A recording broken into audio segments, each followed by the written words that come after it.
as you saw the other day, I unboxed and set up the xTool D1 Pro 20-watt diode laser. I tried to build my own enclosure. I had some stuff laying around here. I thought, oh, that would work out well. It didn't. So I hopped on Amazon and bought an enclosure. You see it right here behind me. Here it is on Amazon, the Sculpfun Laser Engraver Enclosure with vent, fireproof, and dustproof protective cover for most laser engraving machines. And you see what it looks like. It has a little vent on the side of it there. So let me show you what I did real quick, and we'll go over the assembly of this unit.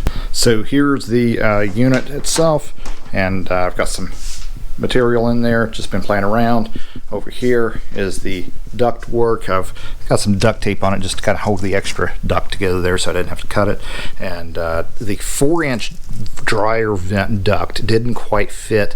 There wasn't enough of a lip on here to tighten this down all the way, so I had this little flange that I had picked up at Lowe's that is just kind of slipped over, and I had to drill new holes here on the corners to match up right, but it seems to work well. And vented it out the window, and I just took a piece of it's really thick corrugated fiber board that came in a television box, and cut a piece of it, covered it in white vinyl, and fitted it in the window.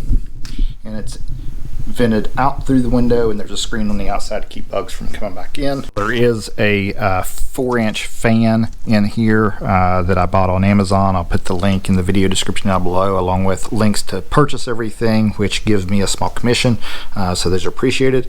And I wanted to point out too that the built-in vent was a 3-inch vent, and the hose is 4-inch. That's why it didn't fit very well. And I did one little upgrade here. We'll show you. I put LED lights inside of it so I can see what I'm doing.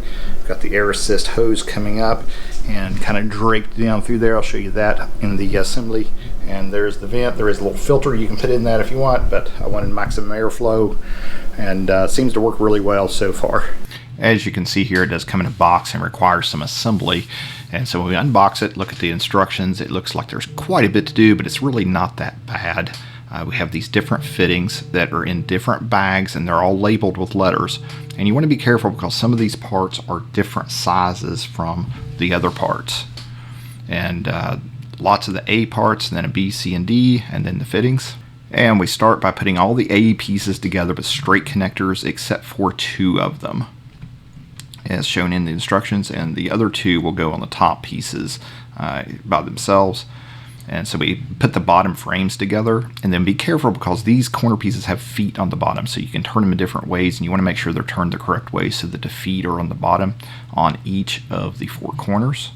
And next, the C parts go on the vertical pieces on the back, and B, as in boy, go on the front to support the 4 corners. And then you assemble the last 2 A parts and use the T pieces and the other corner pieces to put parts A on the back and across the middle. And so you end up with this little structure that has a slanted front to it. And here is the frame placed over top of the D1 Pro xTool laser cutter, and place it around there, and then there's a piece that goes over the top. I did add LED lights and zip tied them, as well as suspended the air assist tube through some loose zip ties, as you see underneath here, so that it can move freely, but it stays up out of the way of the mechanism when it's moving around. And here you see the cover placed over top of it. It just slides right down over top, and this is the exhaust vent that I added. It is a 3-inch connector, and I put some duct tape on my vent work there just to keep it from expanding out, so I didn't have to cut it.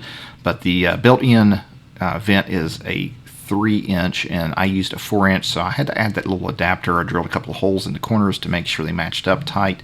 But if you want to get a 3-inch hose, I guess you could do that as well. But I bought the 4-inch hose and the fan from Amazon, and the link to buy those will be in the description below.